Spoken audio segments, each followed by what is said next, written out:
आइए हम लोग आज के इस पाठ में हम लोग जाएंगे और ये मत्ती की इंजील उसका 9 अध्याय, मत्ती 9 अध्याय उसके 9 पद से लेके 13 पद तक हम देखेंगे।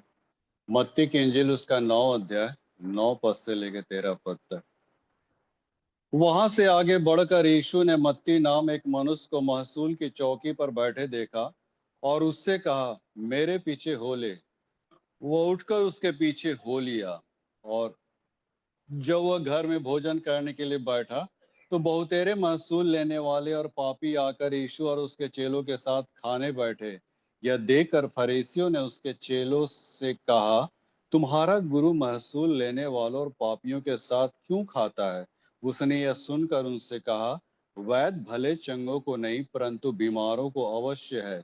सो तुम जाकर इसका अर्थ सीख लो कि मैं बलिदान नहीं परंतु दया चाहता हूँ, क्योंकि मैं धर्मियों को नहीं परंतु पापियों को बुलाने आया हूँ। आइए हम लोग दुआ में जाएंगे। अनुग्रहकारी दीन दयालु प्रेम परमेश्वर, हम तेरे वचन की ओर इस वक्त जा रहे हैं।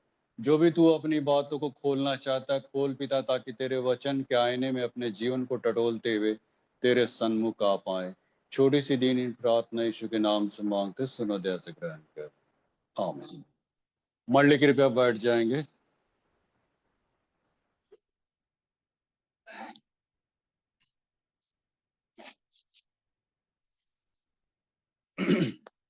सो पिछले संडे हमने आपके पास एक सवाल रखा था, किसी को याद है? होमवर्क दिए थे। जा स,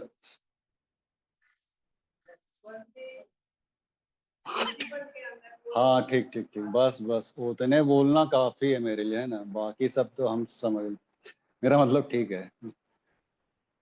हाँ, हमने एक सवाल रखा था, आपको एक वर्कशॉप दिया था, एक होमवर्क दिया था कि लूसीफर के अंदर स्वर्ग में वो गुनाह, वो पाप कहाँ से आया?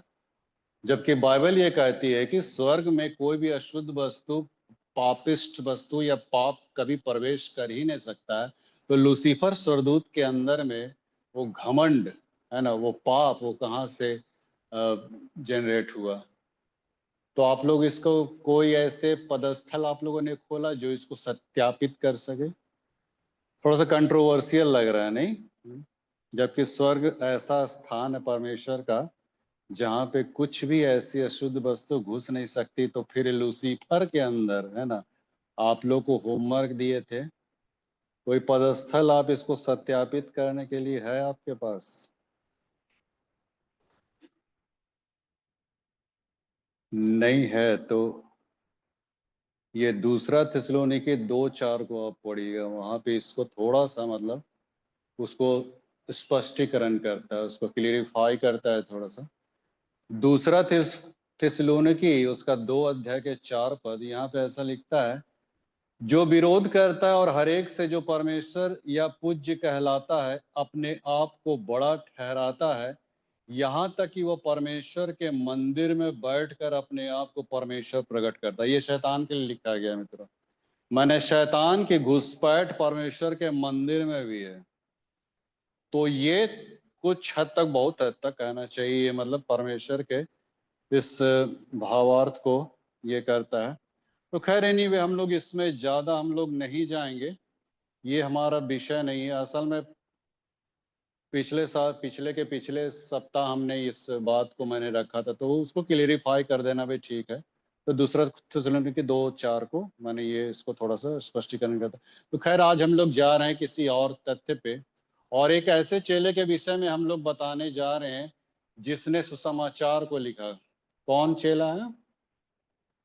हाँ, मत्ती। हाँ, लिखा तो चारों चेले ने है, मत्ती, लूका, मरकुस, यूहन्ना, लेकिन हम लोग खास हम लोग मत्ती की ओर हम लोग दृष्टि करेंगे, क्योंकि आज का टॉपिक वही है जंतरी पाठ के अनुसार।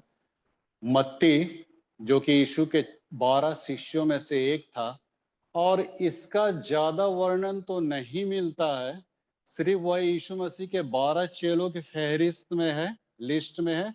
और एक तो यहाँ पे है।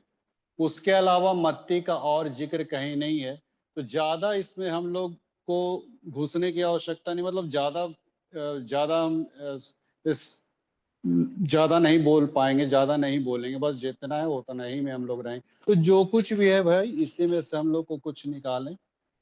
तो खैर एनीवे, हम लोग मत्ती के विषय में हम लोग देख रहे हैं। तो मत्ती 12 शिष्यों में से एक था, और ये मत्ती जो था, ये पहला सुसमाचार उसी ने लिखा। हालांकि बहुत सारे ऐसे लेखक बोलते हैं कि मरकुस पहला सुसमाचार था, लेकिन मत्ती को मैंने प्रायोरिटी दिया या प्रथम सुसमाचार के रूप में रखा। मेरे को लगता है शायद ये मत्ती जो वंशावली जो दिया ना, प्रभु यीशु मसीह की वंशावली मत्ती में दिया है, तो उसको शायद सीक्वेंस में दिखाने के लिए, रखने के लिए, लोगों को समझने के लिए कि यीशु मसीह कहाँ से, मतलब ये हुआ, उनकी उत्पत्ति, या फिर उनका माने कहाँ से, किस वंश से, कैसे।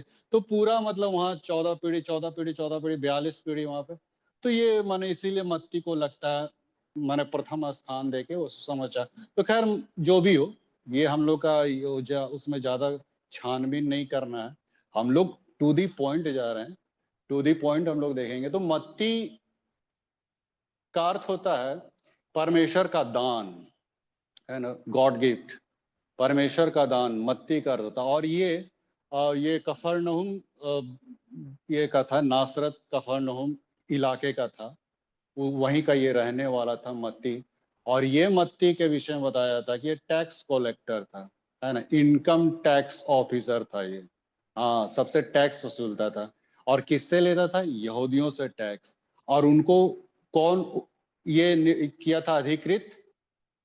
रोम साम्राज्य, है ना। रोम सम्राट या रोम सरकार, उस समय इजराइल देश रोम सरकार के अधीन था, और इसीलिए रोम सरकार ने ऐसे यहूदियों को टैक्सेस लेने के लिए वहां पे अधिकृत कर देता था।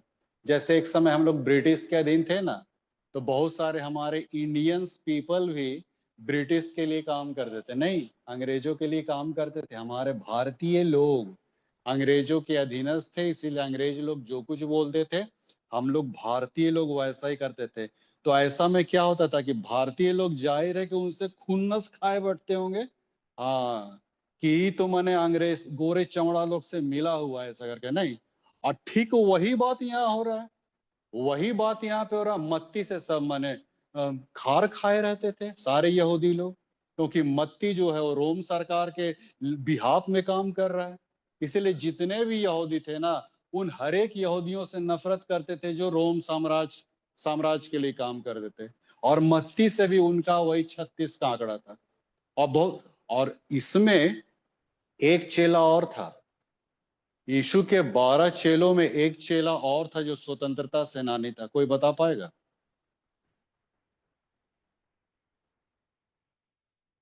स्वतंत्रता सेनानी था। ये भी इसराइलियों के छुटकारे की बाट जो रहा था कि रोम सरकार से कैसे आजाद हो। और यीशु के 12 चेलों में ये भी शुमार था, और इसका नाम था शमौन जलतस। इसको याद रखिएगा, शमौन जलतस। ये एक स्वतंत्रता सेनानी था।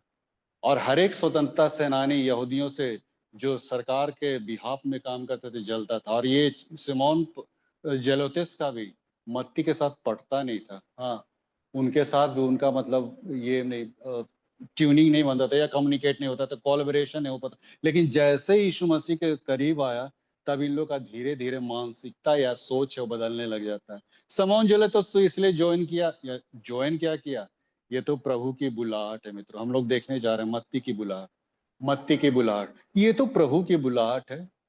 और वो ज्वाइन नहीं किया, ज्वाइन करवाया गया, या फिर यीशु मसीह ने उसको चुना।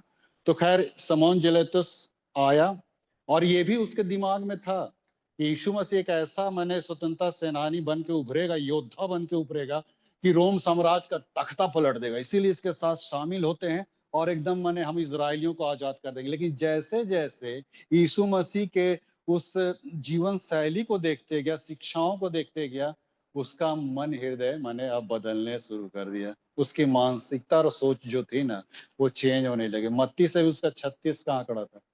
तो मत्ती को हम लोग मत्ती को फोकस कर रहे हैं।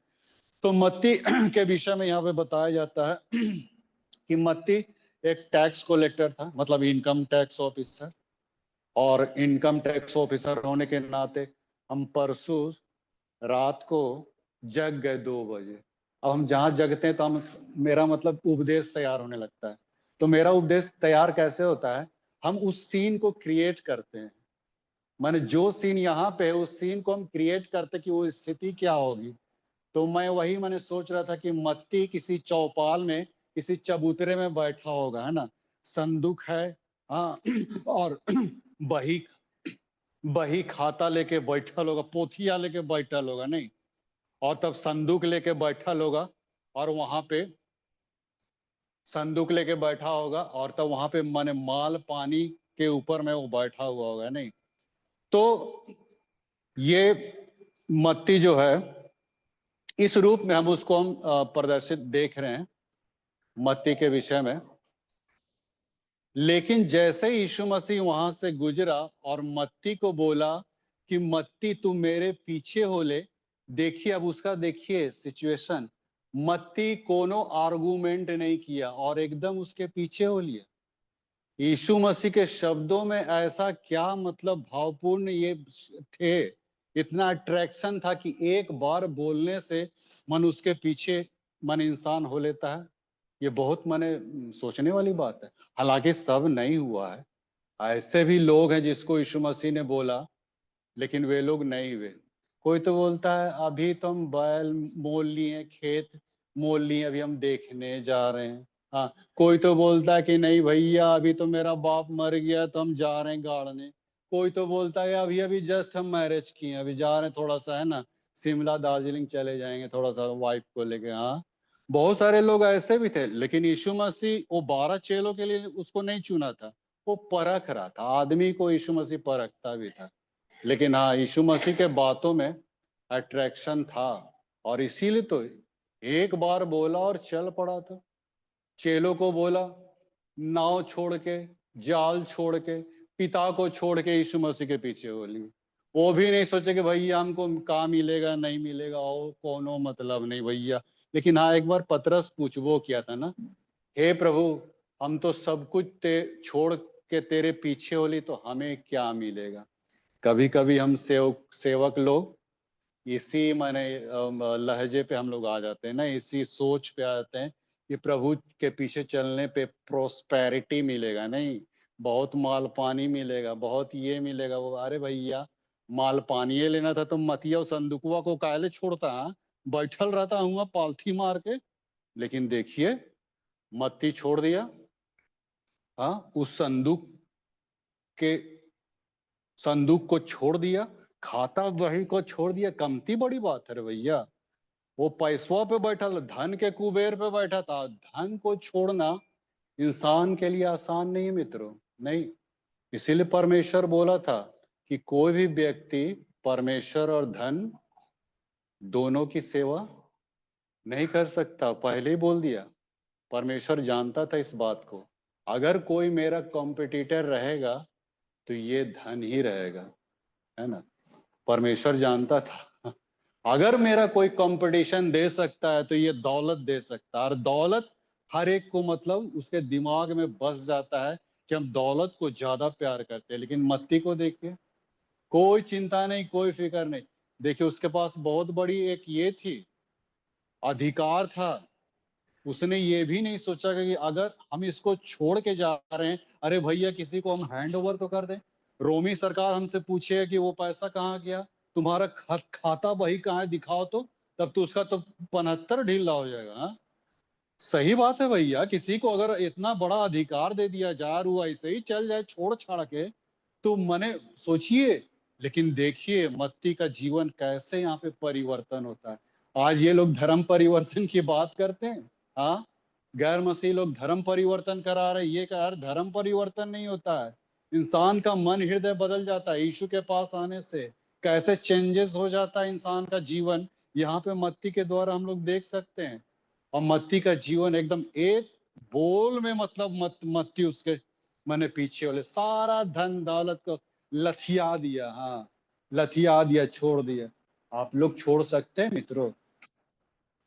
अभी हम बोलेंगे चल भैया झोला पकड़ के भागा में जाएंगे प्रचार करने, छोड़ो धन दौलत है ना, हम दुनिया के कोने कोने में, भारत के कोने को ऐसा कर दे, पहले हाथ जोड़ देंगे, नहीं भैया अभी तो जस्ट एफडी लगाए हुए की है, देखे कितना और बढ़ता है। हाँ ऐसा ही होगा हम लोग का, समझे ना, कि दौलत जो है ना इंसान को एकदम पकड़े, इसीलिए तो पहला यूहन्ना 2:15 में लिखता है, जो जिसके अंदर संसार का प्रेम है उसके अंदर परमेश्वर का प्रेम बना नहीं रह सकता है। यदि तुम्हारे अंदर में संसार के प्रति अगर प्रेम है तो तुम्हारा प्रेम बना हुआ नहीं है। तो ऐसा करके प्रभु कहता है मित्रों। तो दौलत कभी कभी प्रभु के पास आने से हमको रोकती है मित्रों। जो व्यक्ति इस दौलत से आजाद हो जाए, या दौलत के इस माने क्या उसको बोलेंगे, लालसा से, दौलत की लालसा से, उसकी अभिलाषाओं इच्छाओं और उससे माने जो आजाद हो जाए ना, वही सेवा दे सकता है। बहुत कुछ छोड़ना पड़ता है मित्रों, ऐसा वैसा नहीं। यीशु मसीह के पीछे आप लूका 14 को पढ़िए ना, जो अपना सब कुछ त्याग ना दे वो मेरा चेला नहीं हो सकता है।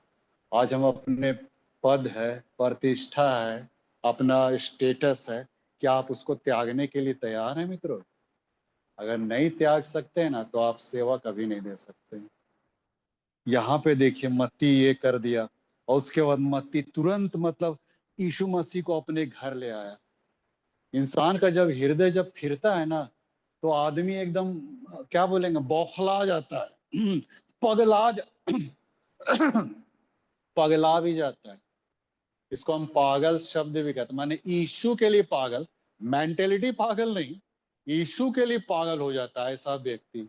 मतलब वो क्या करे क्या नहीं करे, मतलब ऐसा जकैया को बोला ना यीशु कि झट जकै झट उतरा, अब मुझे तेरे घर में, उसके बाद तो टिनटिना एकदम गया एकदम पूरा पूरा हणिया डेक्ची सब करे लगा ना वहां पे। मत्ती भी सबको, जितना बाइबल कहती जितना महसूल लेना सबको वहां पे मैंने इकट्ठा किया, सबको एकदम ताबड़तोड़ है ना नोच रहा था, नोच रहा था। समझिए गए आप लोगों को, तो समझने में देरी लगभे नहीं करता है।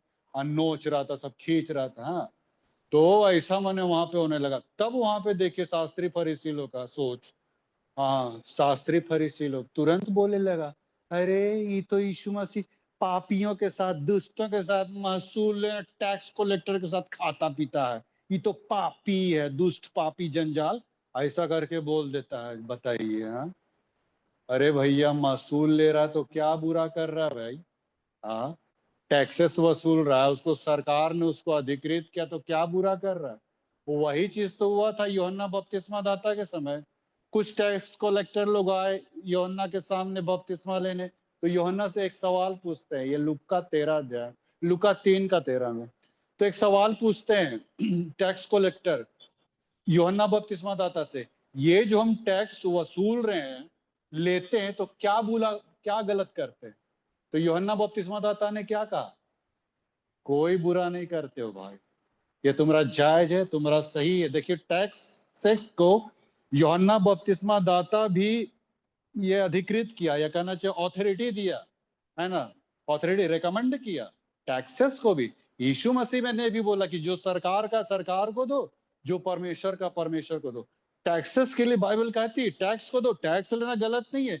लेकिन यूहन्ना बपतिस्मा दाता वहां पे एक शब्द को और जोड़ दिया कि जितना तुम्हारे ऊपर दिया गया अधिकार है उससे ज्यादा बढ़ के मत लेना, ये बोला था।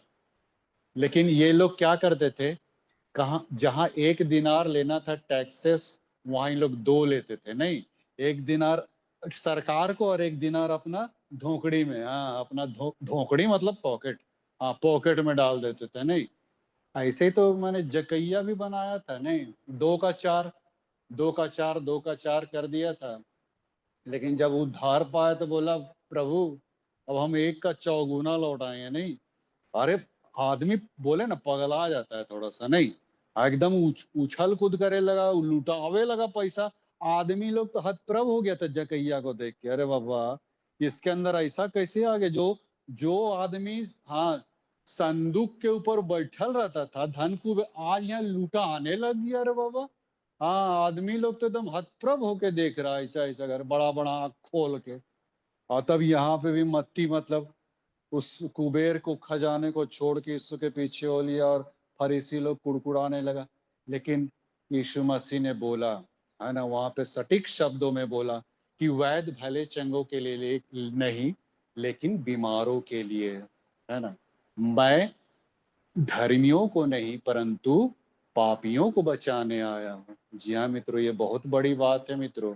मैं धर्मियों को नहीं परंतु पापियों को बचाने आया हूँ। हम अगर अपने जीवन में धार्मिकता दिखाते हैं ना मित्रों, प्रभु कभी काम नहीं करेगा।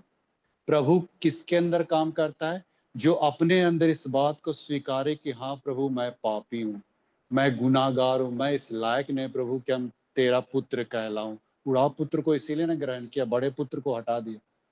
तो माने प्रभु चाहता है, देखना चाहता हमारे जीवन में। हम लोग भी सेवकाई के क्षेत्र में आते हैं और हम लोग भी मन सोचते हैं प्रभु की सेवा करें, लेकिन जब तक हम अपने जीवन में इस बात का इल्म नहीं होगा कि हाँ प्रभु, मैं गुनाहगार हूँ, मेरी सुधि ले, मुझे चला, जब तक ये भाव नहीं आएगा ना, प्रभु आपके जीवन में कभी काम नहीं करेगा। और ये भाव चेलों के अंदर आ चुका था मित्रों, इसीलिए वो काम। आज देखिए बहुत सारे लोगों को यीशु मसीह क्यों नहीं अपने मिनिस्ट्री में, अपने सेवकाई में काम में ला रहा है?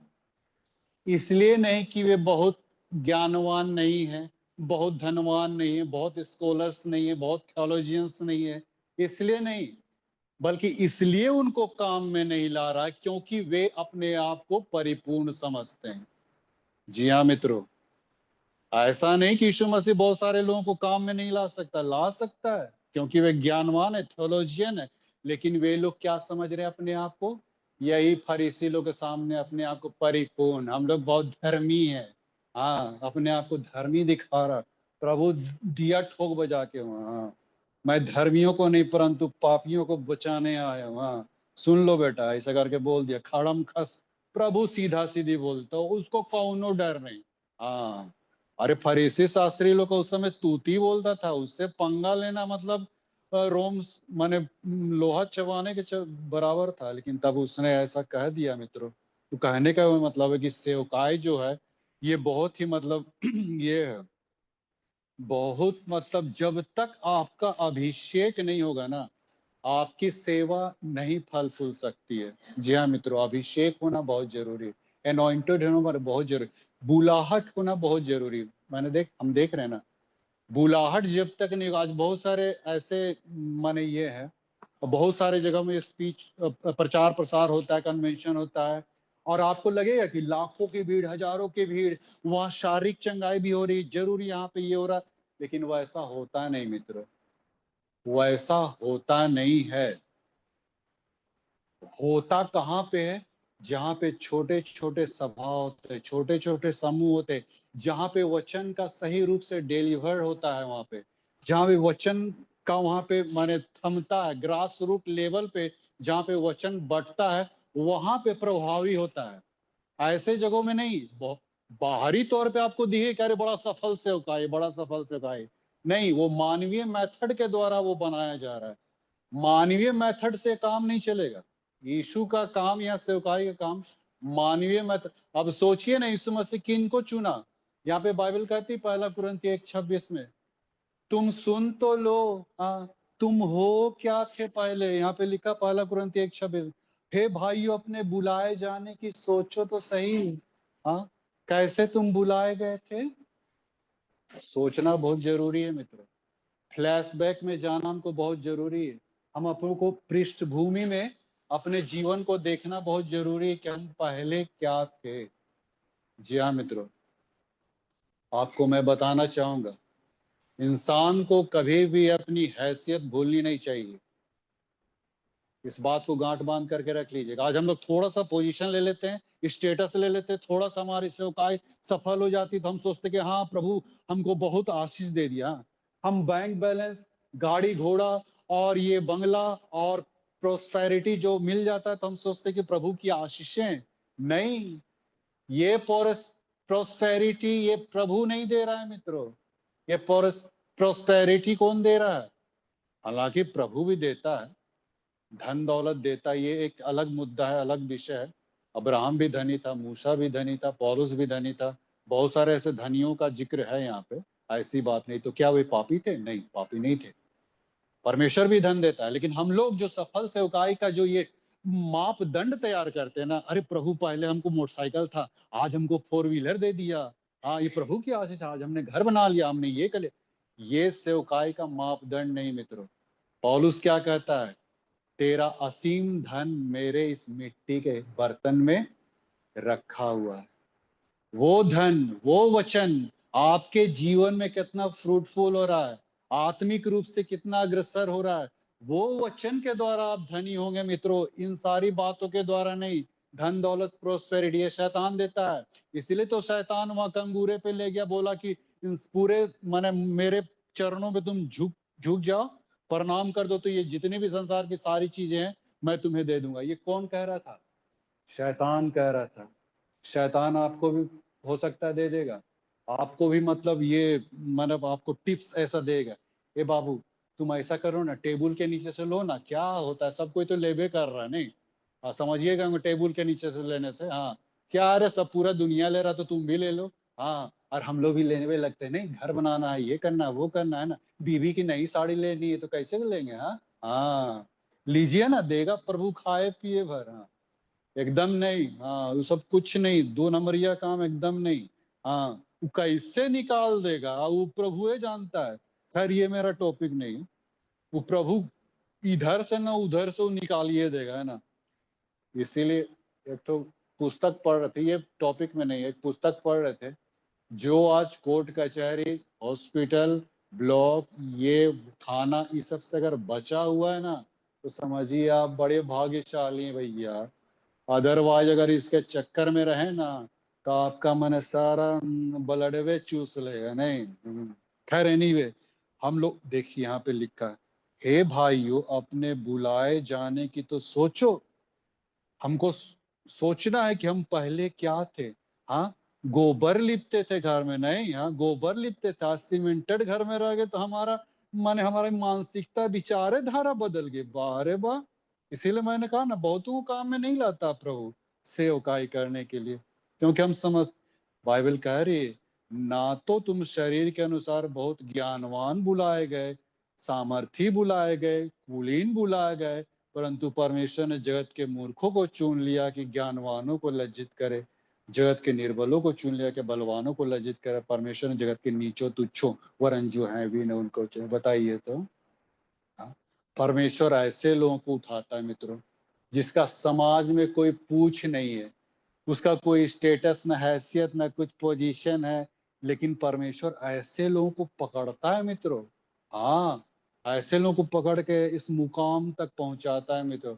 इसीलिए तो मैं कभी भी अपने पृष्ठभूमि को कभी मैं भूलता नहीं हूँ, कभी भी कभी भूलता नहीं हूँ, मेरे अपने बैकग्राउंड को, अपने अपने उसको क्या बोलेंगे, है ना, मैंने पिछले जीवन को मैं कभी भूलता नहीं हूँ कि मैं पहले क्या था, अभी प्रभु ने कहाँ खड़ा कर दिया।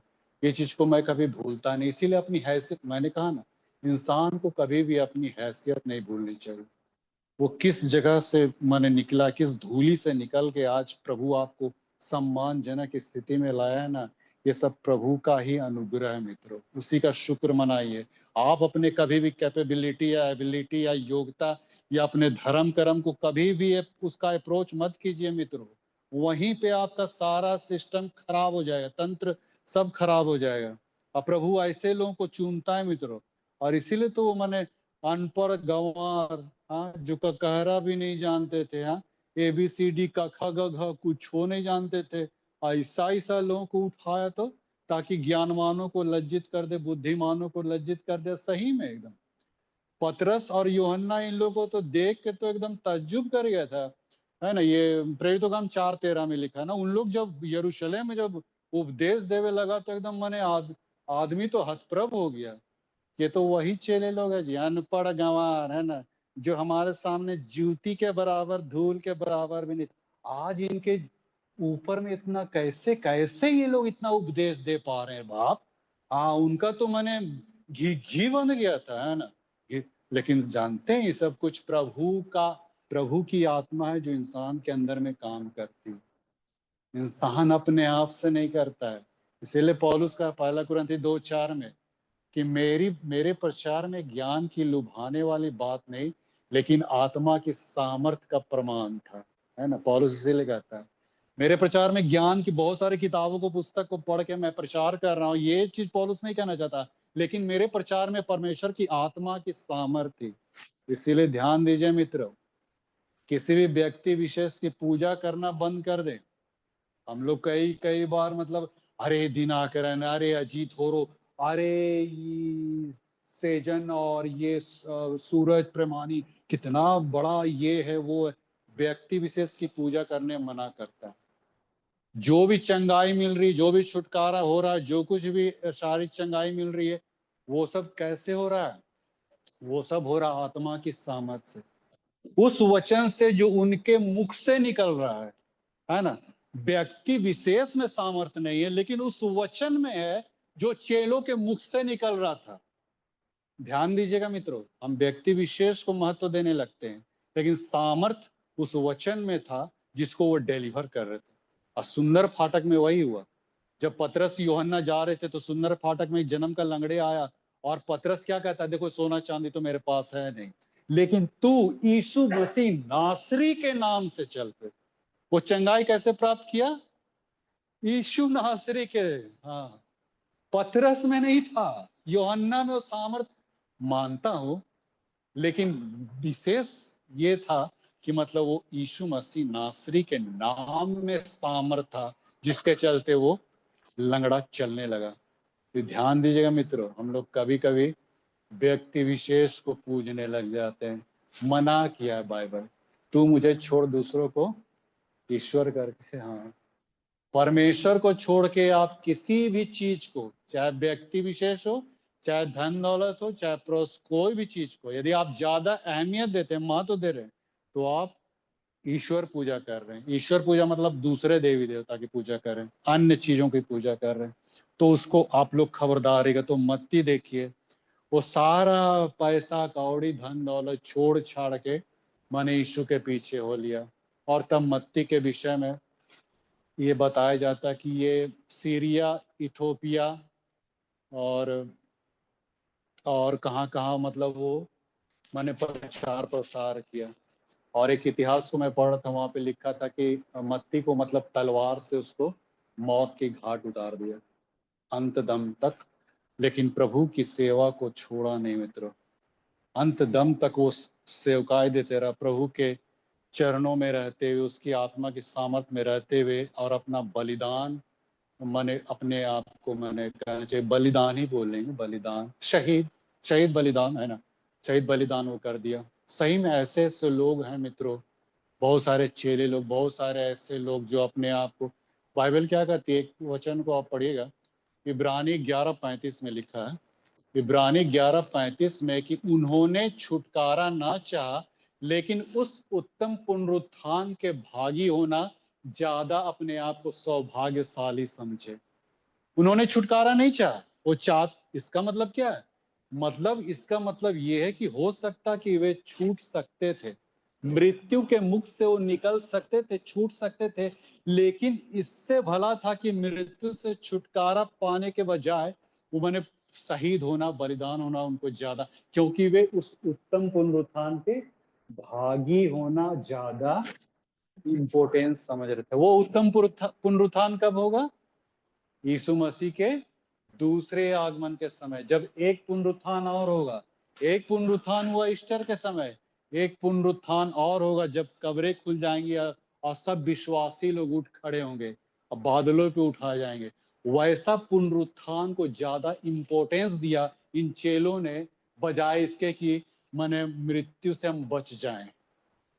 और ऐसे सिचुएशन अंत के दिनों में आएगा, आपके गर्दन पे तलवार रख देगा, आप प्रभु का इनकार कीजिए नहीं तो आपका गर्दन। हाँ, अब आप सोचिए, आप मरना पसंद करेंगे या उत्तम पुनरुत्थान के भागी होना पसंद करेंगे?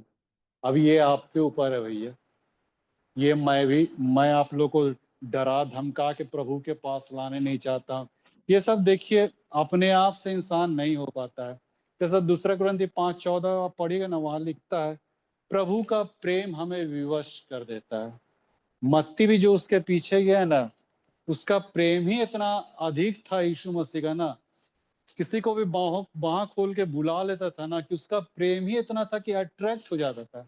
इसीलिए पौलुस कहा कि मैं जो प्रचार करता हूँ ये मेरे अपने काबिलियत के आधार पे नहीं है, प्रभु का प्रेम मुझे विवश कर देता है प्रचार प्रसार करने के, बताने के लिए, गवाही देने के लिए।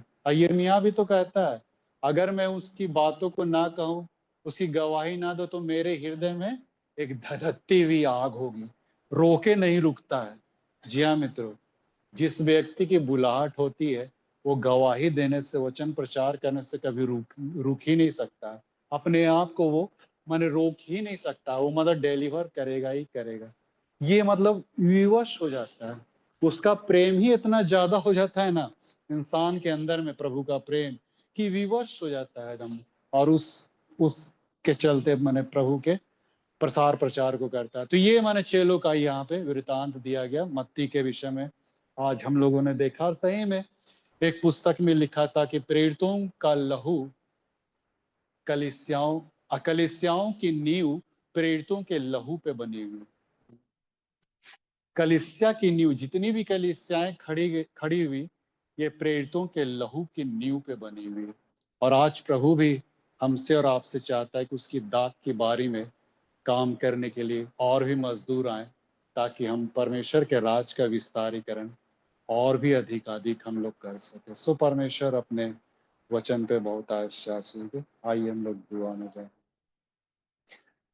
प्रिय पिता, हम तेरा धन्यवाद देते कि तूने आज मत्ती के जीवन को टटोलने का मौका दिया पिता, और सचमुच तूने एक आवाज में मत्ती को अपने पीछे बुला लिया पिता। सचमुच तेरा बड़ा प्रेम, तेरा अनुग्रह, तेरी आशीष कैसे किसी व्यक्ति पे उतरती है कि आपके आह्वान पे, चाहे जक्कई हो, मत्ती हो, कितने भी पापिष्ट क्यों ना हो, तेरे पीछे चले आते हैं पिता। हम तहे दिल से शुक्रिया अदा करते हैं। फिर से हम यही चाहेंगे, संत पीटर चर्च से भी और ऐसे बहुत सा सेवकों को तू तैयार कर, ताकि वे तेरे वचन को, तेरी गवाही को यहाँ से डिलीवर करे, जो पुलपिट तू उनको सौंपना चाहता है। हाँ पिता, सारी महिमा आदर देते हुए छोटी सी दीन प्रार्थना यीशु के नाम से मांगते, सुनो दया से ग्रहण। आमीन।